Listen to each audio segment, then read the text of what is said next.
Ståbøy. Ja, der hadde du lyd med en gang. Kjempebra. Yes. Good morning, God Sabbat. God.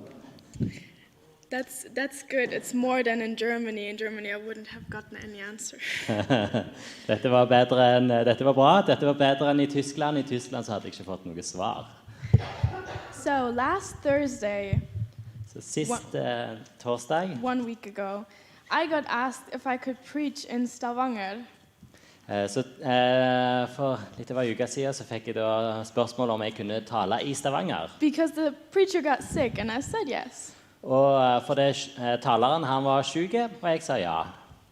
2 days ago on Thursday, Arne called me. Could you preach in Sandnes? The preacher got sick. For 2 dager siden så ble jeg oppringt av Arne Bredesen, pastoren her i Sandnes, om jeg kunne tale, for det taleren var blitt syk igjen. So there's some kind of pattern here, I don't know. Det et mønster her, jeg vet ikke helt. For those who don't know me, my name is Laura Montoya. That's my surname. For de som ikke kjenner meg, så er jeg Laura Montoya. Marcela, that's my second name. It's not Marcelo, just for your information. Så Marcela, det er da mellomnavnet mitt. I'm originally from Germany, and I'm right now in Matteson, and I'm staying here for my mission internship until March.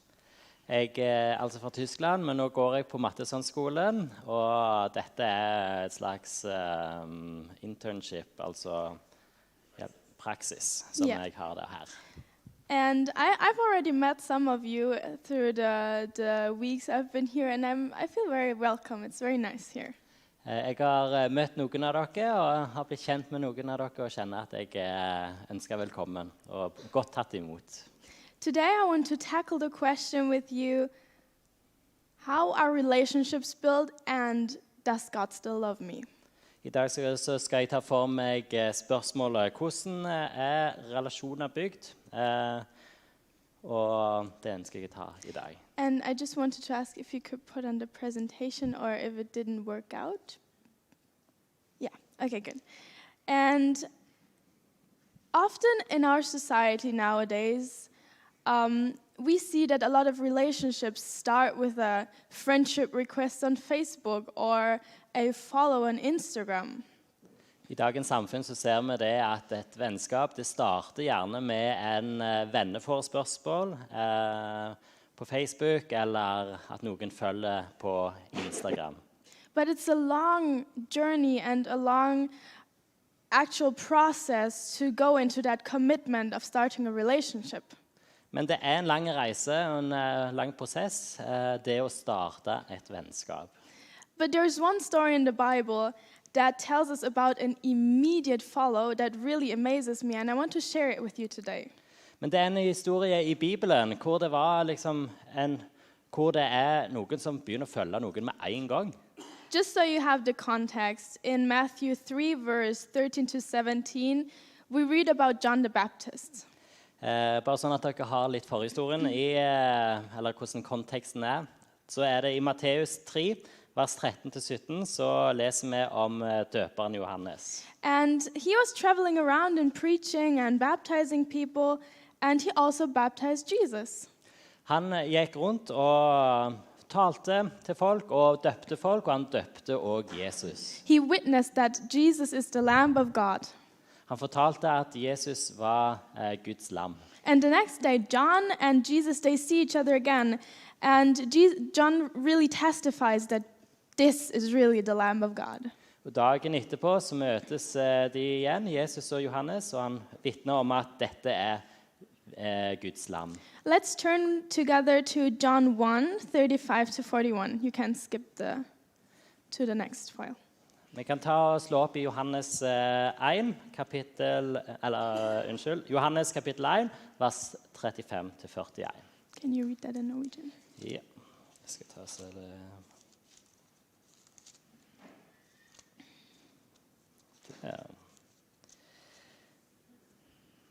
Her står det, dagen etter sto Johannes der igjen, sammen med to av disiplene sine. Da Jesus kom gående, så Johannes på ham og sa, «Se, Guds lam!» De to disiplene hørte hva han sa og fulgte etter Jesus. Jesus snudde seg og så at de fulgte ham, og han sa, «Hva leter dere etter?» De svarte, «Rabbi, hvor bor du?» Rabbi betyr lærer. «Kom og se», sa Jesus. De gikk da med ham og så hvor han bodde, og de ble hos ham den dagen. Det var omkring den 10. time. Andreas, Simon Peters bror, var en av de to som hadde hørt det Johannes sa, og som hadde fulgt etter Jesus. Han fant nå først sin bror Simon og sa til ham, «Vi har funnet Messias». Messias betyr den salvede. Thank you. One of those two disciples was Peter. En av de to disiplene var Peter. And we know Peter from further stories. Og vi kjenner Peter fra tidligere historier. He was that crazy-tempered guy that walked on the water with Jesus, and he had also many other epic experiences with him. Han var den med det store temperamentet, og han gikk sammen med Jesus på vannet og hadde også andre helt utrolige erfaringer med Jesus. And here we really get to the start of that first, of their relationship. Og her det da i starten av relasjonen mellom Peter og Jesus. But how does Mark describe this beginning of this discipleship? You can turn to the Men next slide. hvordan det Markus beskriver begynnelsen av denne relasjonen, eller dette forholdet da mellom Peter og Jesus? Skal vi lese i Markus kapittel 1, vers 16-20.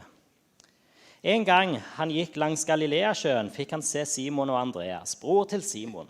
De holdt på å kaste not i sjøen, for de var fiskere. Jesus sa til dem, «Kom og følg meg, så vil jeg gjøre dere til menneskefiskere.» Straks lot de garnet ligge og fulgte ham. Da han kom litt lenger frem, fikk han se Jakob, sønn av Zebedeus, og hans bror Johannes. De satt i båten og bøtte garn. Da kalte han dem, og de lot faren Zebedeus bli igjen i båten sammen med leiefolkene og fulgte ham.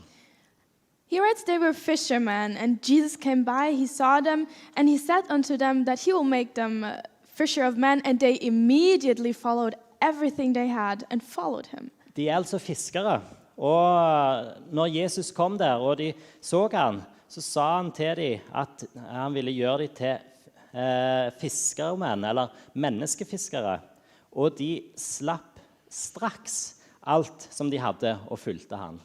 Reading these two passages, I'm really amazed by how fast they just leave everything and follow Jesus. Når vi leser fra disse to skriftstedene, så jeg helt forundret over at de bare kunne slippe alt og følge Jesus, sånn helt med en gang. They just heard of him maybe sometime, but I don't know if they really had seen him or talked to him deeply before, getting to know him. De hadde truffet han, men vi vet ikke helt om de hadde kjent han noe fra før av. They just saw him and they knew that's the Messiah and we're going to follow him. De så han, de så dette Messias, han vil vi følge. And I ask myself, how come that they were so sure that they just knew? They see Jesus and they follow immediately. How did they know? Jeg spør meg selv, hvordan visste de dette? Hvordan kunne de vite at dette var Jesus, at det var Messias? And I think that it goes back to the first meeting and the first time they saw each other when Jesus turned around and asked, "What are you seeking?" Og jeg tror det handler om den første gangen når de traff hverandre, og Jesus spurte, hva søker dere etter? And it goes a little further when we find the answer to that question when after their first meeting with Jesus, Andrew goes to his brother and he's full of enthusiasm and he says, we found the Messiah. Og vi kan nok gå tilbake, sant? At når Andreas liksom kommer og forteller at vi har funnet Messias. That's crazy. Like, would you ever just follow a random person that you've heard about but don't know personally? Det jo helt sprøtt. Ville du noen gang fulgt en person som du ikke kjenner personlig? For us, there's a long process to actually start a friendship or other relationships.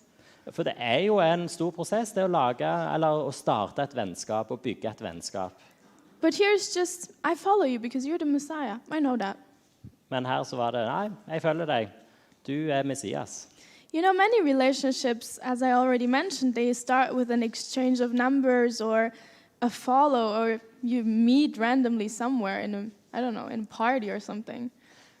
Vanligvis, hvordan det vennskapet starter? Jo, det kan være at du treffer noen, bytter, utveksler telefonnummer, eller du får en venneforespørsel på Facebook, eller du treffer noen ute en plass. And that's how things also started with my boyfriend. Sånn var det også det startet med min kjæreste. And altså hennes, ikke min. Just clarify. We met at church in a youth meeting, and afterwards I just texted him. Nothing special. Vi traff da i et ungdomslag, og jeg tok og tekstet til han, men det var ikke noe spesielt. And we just started texting and exchanging thoughts and just getting to know each other. Nothing special, just continuing in the process. Så vi tok bare og sendte meldinger til hverandre, og det var ikke noe spesielt, bare snakket om ting. And you know, texting is fun because there's no commitment, there's no pressure, you don't see each other, you just text when you can think about what you want to text. Og det jo greit med meldinger, for det ikke noe særlig forpliktelse. Du tar og sender en melding når det passer, så ingen forpliktelse, veldig greit. But when you actually start talking, then like over the phone or something, then things get more serious because you start to grow your relationship, but still continuing in the process. Men så når de begynte å ringe og snakke sammen på telefonen, og da fremdeles ikke helt i de samme forpliktelsene, og det fremdeles litt avstand, og du har litt kontroll selv. And half a year later, nothing had changed in this talking, texting process. He comes to visit my family. Well, that's a step in the process. Så et halvt år senere, da har det begynt å skje litt ting her, for da det sånn at han her kommer og besøker familien til Laura. And everything is chill and you're being silly and all of that until 3 words pop up in your mind. Og da det fremdeles litt sånn chill, men så det liksom etter hvert så begynner det å komme noen tanker, og så spesielt 3 ord da, som kommer opp i hodet. Don't think so fast, not the big words yet. Ikke tenk så stort, det ikke de store ordene ennå. But the words, I like you. Men det da, jeg liker deg. And then you're getting nervous whenever you see each other, and I start like dressing up and caring of how I look because I really want to prove him this I like you thing. Men da det liksom sant, da begynte jeg å tenke litt på hvordan jeg kler meg og passer på å vise den beste siden fra seg. And of course, this whole I like you thing develops and increases, and you kind of also want to rush through that phase because Og da det sånn at dette utvikler seg jo, sant, fra at den sier jeg liker deg, men så vil du ikke pushe det for mye. But in my case, I like you became I really like you. Men for min del så ble det jeg liker deg veldig godt. And I really, really like you. Jeg liker deg veldig, veldig, veldig godt. And I like you so much. Jeg liker deg så mye.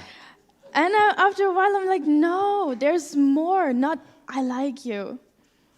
Og etter hvert sånn, bare slå inn at Melanie kjenner seg veldig godt igjen i dette her.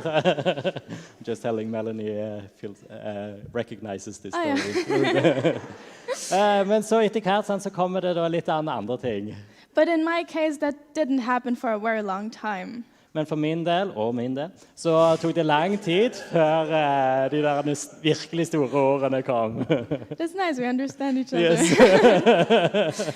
Vi forstår hverandre, ja. Because my boyfriend, you know, he found all kinds of ways to tell me, I like you, I really like you, I really, really like you. For kjæresten min, han fant opp veldig mange sånne grunner der han liksom kunne si, ja, jeg liker det godt, jeg liker det veldig, veldig godt. But I clearly didn't want to hear that anymore. Men han ønsket ikke å høre det. Because, you know, in I like you, there's no actual commitment yet. For når du bare sier, jeg liker deg, så det ikke noen forpliktelse i det. It could mean that you enjoy the other person's presence and you find them enjoyable, they're nice, kind. Ja, det sant. Ja, det kan bety at ok, en liker å være sammen, og det kjekt å være rundt hverandre. And people try a lot to really prove this I like you thing and to make themselves agreeable, especially in the get to know you phase. Og sant, i denne fasen så det om å gjøre å få den andre da, til å like en veldig godt. And you might hide many things. You might hide things that make you vulnerable, that make you yourself, the raw self. You're hiding all those things because you don't want to expose yourself, because you don't know if the other person is being serious. Og en kan kanskje skjule ting som gjør en sårbar, sant? For du vet ikke helt hvordan blir det oss da i fremtiden, sånn som jeg tolker henne. And then sometimes it happens that you have one deep conversation where everything really becomes serious and you're being open, or it happens through a longer process. Og noen ganger så kan det være en stor samtale hvor en liksom får snakket ut om det, eller det kan ta over lengre tid. And for me it was the same thing, because it was not one night where we talked about everything, but it happened over the months that we really got to know each other deeply, and the raw inner self, the things that were not beautiful on the outside. Og for min del så tok det litt tid, og en kom og la også frem ting som ikke var like, de der ikke glansbildene da. And then there was this one afternoon, some months into this I like you phase, and we had a perfect day together. You can skip to the next slide, by the way. Så var det, da hvis vi går litt frem i tid, så tok det litt lengre tid. Next one. I didn't really get what you said there. Yeah. We had a really perfect day together in a park. You can see like the castle where the arrow is. That's where we sat. Så de hadde da en veldig sånn perfekt dag, og de satt utenfor dette slottet her, i denne parken. And at some point, he turns around and he looks me straight in the eye and he's like, "What do you think is the difference between I like you and I love you?" Og da så var det at han snudde seg og så henne dypt inn i øynene og spurte, hva forskjellen mellom jeg liker deg og jeg elsker deg? And of course, by the way he looked at me, I knew what was coming, and my heart started racing, my cheeks turned red, and I was like, oh, what I'm going to say. Og nå visste du litt hva som kom. Kjente liksom at pulsen bare økte, og hva skal jeg si for noe her? And I found the perfect answer, because I answered, I'm not sure, but what do you think about it? Jeg var veldig fornøyd med svaret, for jeg sa, nei, jeg ikke helt sikker, men hva tenker du? And then he goes, I can't really say, and I can't really explain, but I know that this is love, that I know that I love you. That's what I think is how love feels like.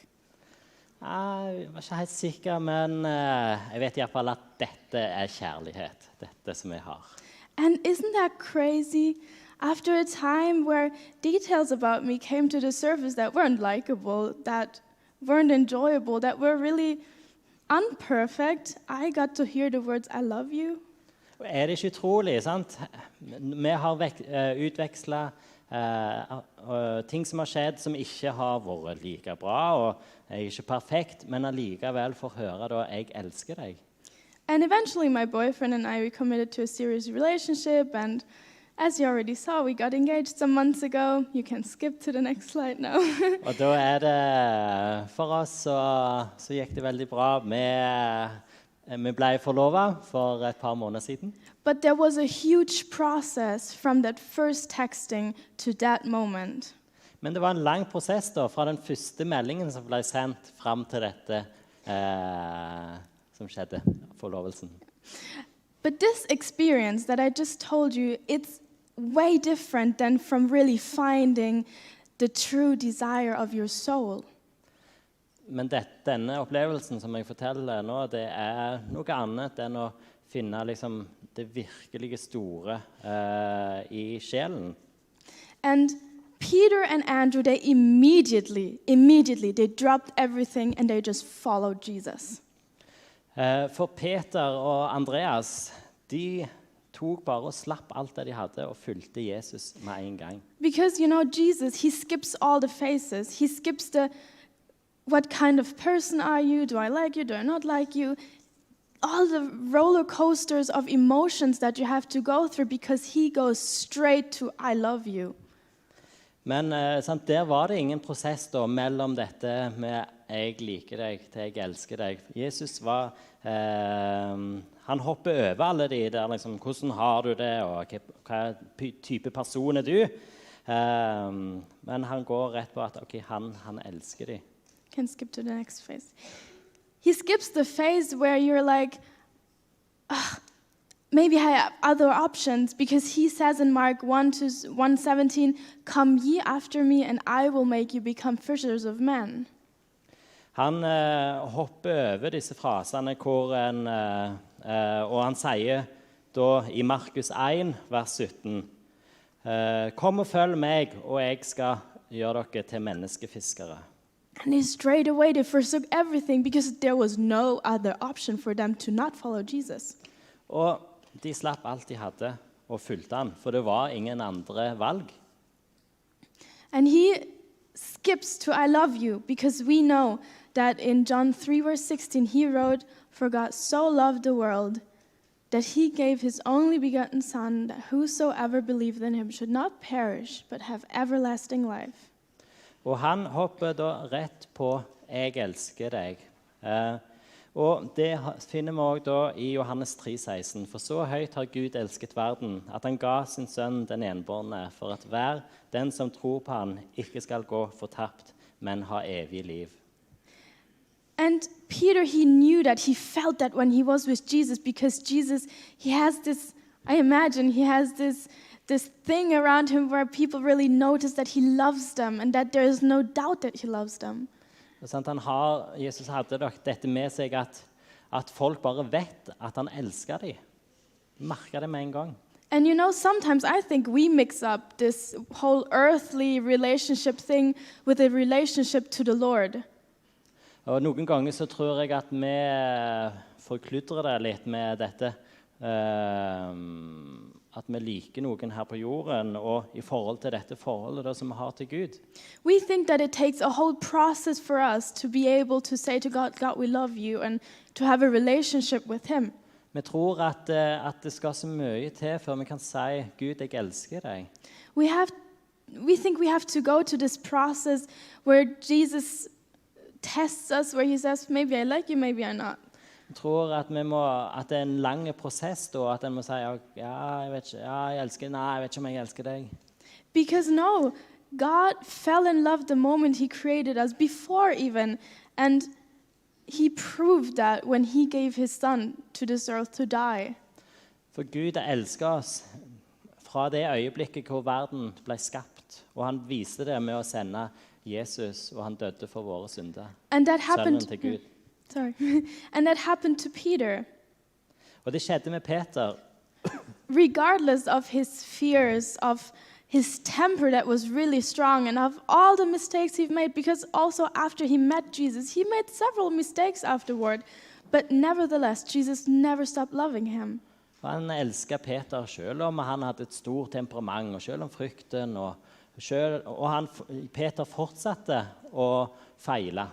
Selv etter han hadde begynt å følge Jesus.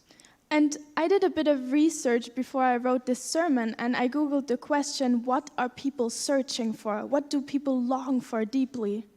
Jeg tok og undersøkte litt, og jeg søkte da, hva det folk lengter etter? Hva det liksom det innerste som folk lengter etter? And I found out that the majority of this world's population, it might sound familiar or not to you, they're searching for love, for happiness, for acceptance, and for peace. Og det jeg fant, det var at de søker etter kjærlighet, I need to find Acceptance, accept, og dere må hjelpe meg, dere bedre hud. Sorry, happiness and peace. Glede og fred. Takk. But for me, the crucial question is, where do those people look for those things? Men det store spørsmålet hvor det folk leter etter disse tingene?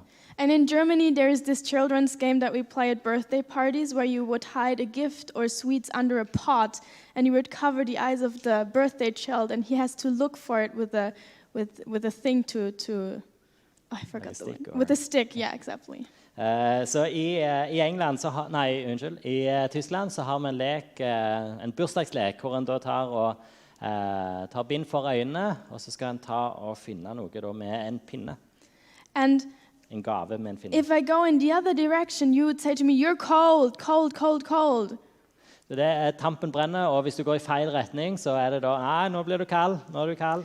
And then I know I have to go the opposite direction, and when I go and I find the thing and I clap, they're like, "You're hot, you're so on fire, that's so hot." And I know I found the pot. Og da det når du går liksom ned denne pinnen, og når du nærmer deg, nå blir du varm, nå er du varm, nå er du varm, og så det, oi, nei, du brenner, da du der. And you know, if I search for all those things that I mentioned and many other things on my phone or on other people's acceptance for me, you would say, "No, you're totally cold, you're ice cold." Og da det sånn, hvor det vi søker etter denne gleden, eller kjærligheten? Og da, hvis jeg søker det på telefonen, så det fort gjort, nei, du nok på feil plass for å finne glede og kjærlighet. But when I go and I grab the Bible and I start looking, you will say, "You're on fire, you're burning, you're really on fire." Men hvis du går da til Bibelen, da du tampen brenner. And we ask ourselves, why do we still hesitate to commit to a relationship with Christ? Men hvorfor det sånn at vi allikevel nøler med et forhold med Gud? Because you know why? We messed up with Jesus. We messed up with God, and we feel guilty. Det handler om at vi får det ikke til. Vi tar og vi feiler. And you might say to me, "Yeah, nice what you say with God loves me and stuff, but I have done so many things that are wrong." And you start counting, "I've done this, I've done that, I've done this and that and this. Oh, and I forgot, I've also done this." No go with God. Og tenker at jeg har gjort det feil, jeg har gjort det feil, jeg har syndet med det, og sånn, nei, dette her, Gud vil ikke ha meg. God won't accept me. I have messed up too bad. There's no way going back. Jeg har gjort for mange feil og for store feil. Nei, Gud vil ikke ha meg, ingen vei tilbake. And this is nothing I'm preaching because I want you to know it, but it's because I know it myself, and that we often tend to do that. We hide behind our failures and our guilt. Og det sant. Jeg tror de fleste kjenner seg igjen her om at vi kan gjemme oss bak denne skyldfølelsen. And I want to finish this sermon with how Jesus ends the book of John, and in a way also his physical journey with Peter. Og jeg vil avslutte denne talen med hvordan Jesus ender boka, eller hvordan slutten av Johannes And, you know, we've heard of Peter with his temper, and there was this one night. Og vi har hørt om Peter og temperamentet hans, og det var da en kveld. And you can slide to the next picture. And the next picture. Yeah. And this night everyone would remember, and it was the night where Jesus had the Last Supper with all of his disciples.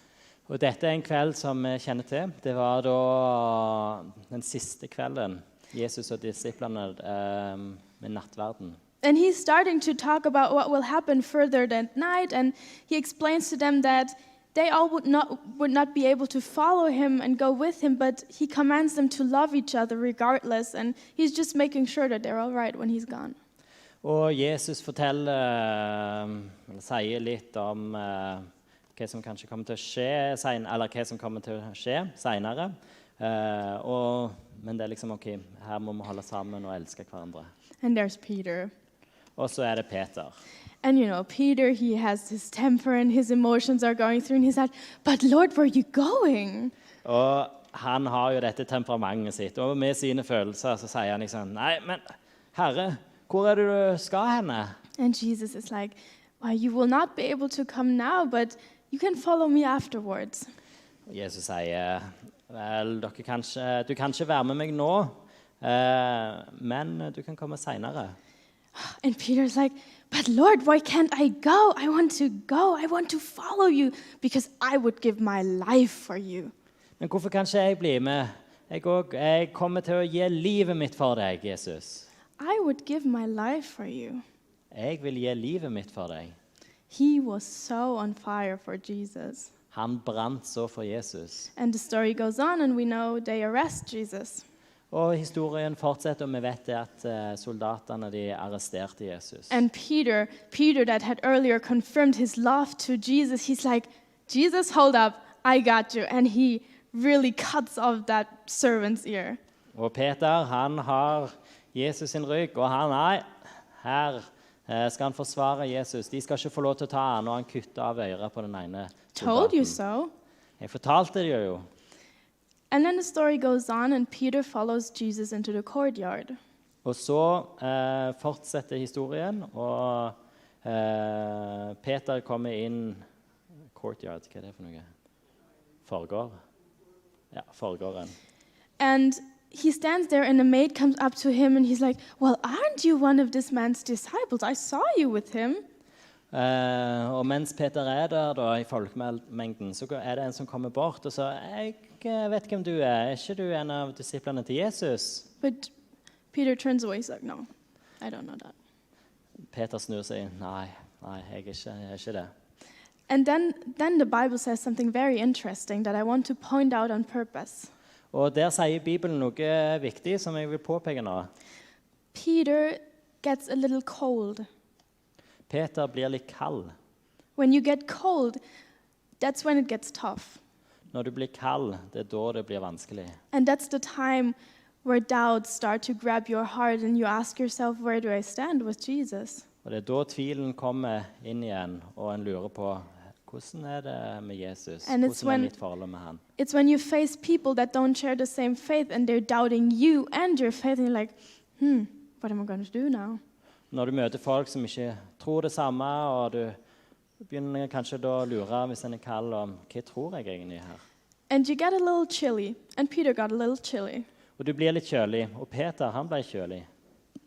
Next slide. And some servants had made a fire, and Peter goes to warm himself up, and people are standing around, and again, he gets seen. And one of the people standing there, he's like, aren't you one of his disciples? I saw you in the garden. Og da er det noen tjenere da, som har lagt ild, og Peter kommer litt nærmere for å varme seg. Og da er det da en av de som ser, og er ikke du en av disiplene til han? And again, Peter says no. Og igjen så sier Peter nei. And just then, the rooster crew. Og da så gale hanen. Oh, not then. The time afterward. But yeah, Peter had been so bold earlier to cut off that servant's ear to risk his life because there were plenty of soldiers around him that could have killed him easily. But he was so bold because he was on fire for Jesus. He loved Jesus. Og Peter, som ikke lenge før hadde vært så i brann for Jesus, som hadde kuttet øret til en av soldatene for han var så på Jesu lag. And after the rooster crew, after the third time of him betraying Jesus, he bursted in tears. He cried a lot. Og etter den tredje gangen når hanen gale, så bare bryter Peter ut i gråt. He must have felt like, what did I do? I ruined everything. Oh. Han må ha tenkt, hva har jeg gjort? Jeg har jo ødelagt alt. He was like, how am I ever going to save this relationship? Og han er sånn, hvordan kan jeg noensinne redde dette forholdet? And what did Peter do afterwards? Og hva gjorde Peter etterpå? He went back fishing. Han gikk tilbake for å fiske. He went back to the habit he had before he met Jesus. Han gikk tilbake til de vanene og det han gjorde før han traff Jesus. What most of us do when we mess up. Det som de fleste av oss gjør når vi tar og kludrer det til. We go back to our old habits, our old traditions, all that what we have done before we met Jesus and before we had committed to a relationship with him, because we hope that maybe those things might fill us up again, our guilt and our emptiness. Og vi går tilbake og gjør det samme som vi gjorde før vi traff Jesus, og gjør de samme dumme feilene som vi gjorde. And let me tell you this when I can talk out of my own experience. Og jeg skal fortelle litt fra min egen erfaring.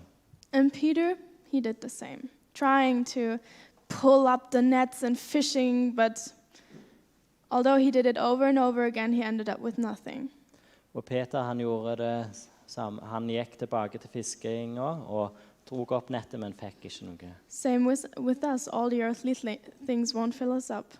Samme med oss, disse jordlige tingene, de kommer ikke til å fylle oss opp. And then Jesus shows up.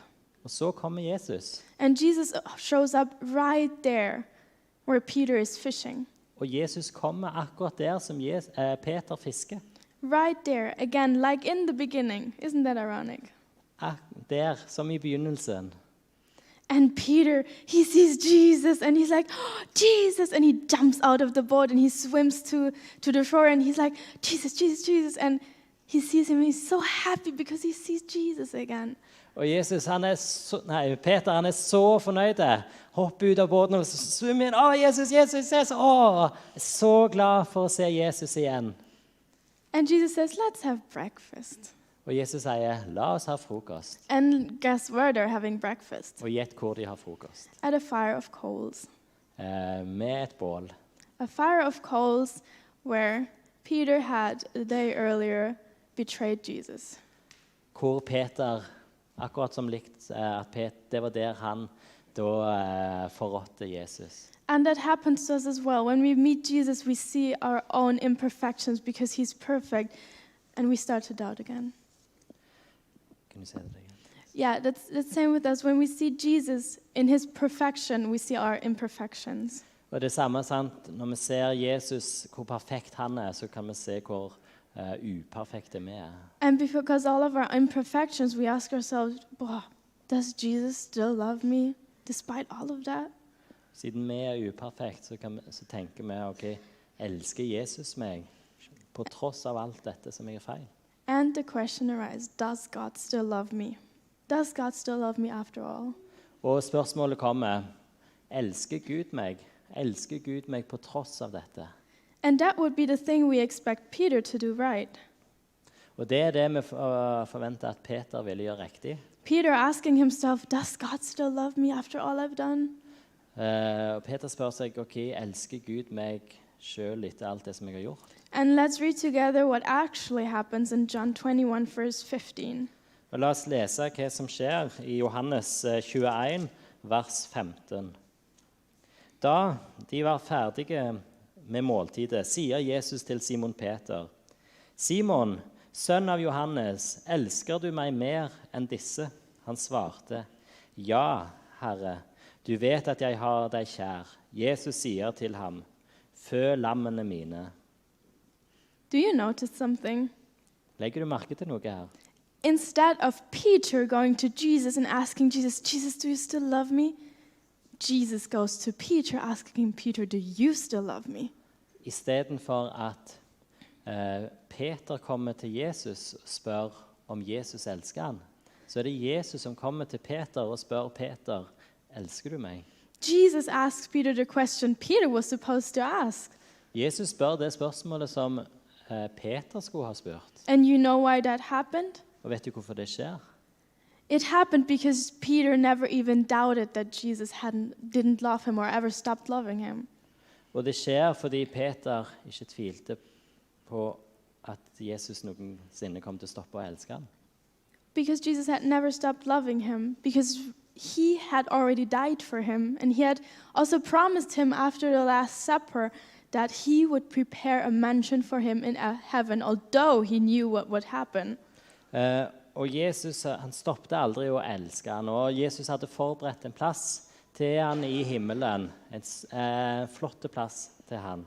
He had forgiven him and died for him, and he died for us. Han hadde tilgitt han, og han døde for Peter, og han døde også for oss. God's love is not something that we have to question or that we have to be afraid of losing. Guds kjærlighet ikke noe som vi trenger stille spørsmålstegn til, eller noe som vi trenger være redde for at kommer til å forsvinne. Because God's love is so eternal and endless that it will never end despite of everything we do. For den uendelig, og han kommer aldri til å stoppe, samme hva vi gjør for noe. So the question is not, does God still love me? But the question is, do you love God? Så spørsmålet er ikke, elsker Gud meg fremdeles, men elsker du Gud? And as Peter said right in the beginning, he found what he was looking for, what his soul longed for. Og som Peter sa riktig i begynnelsen, så fant han det som han leide etter. He saw the Lord and he dropped everything because he felt God's love. Han så Herren, Jesus, og han slapp alt han hadde. And if you're the happy person that has already found what her or his soul was longing for, then stop looking where you're not supposed to look. Og hvis du allerede har funnet det som sjelen din lengter etter, så må du stoppe og lete andre plasser. Focus on God and focus on your relationship with him because he will fill you up. Du må fokusere på Gud og fokusere på relasjonen til Gud, for han vil fylle deg opp. Follow the example of Peter and drop everything that is holding you back and follow him immediately. Følg Peters eksempel og slipp alt det du har i hendene, og følg Jesus med en gang. Do you love God? Elsker du Gud?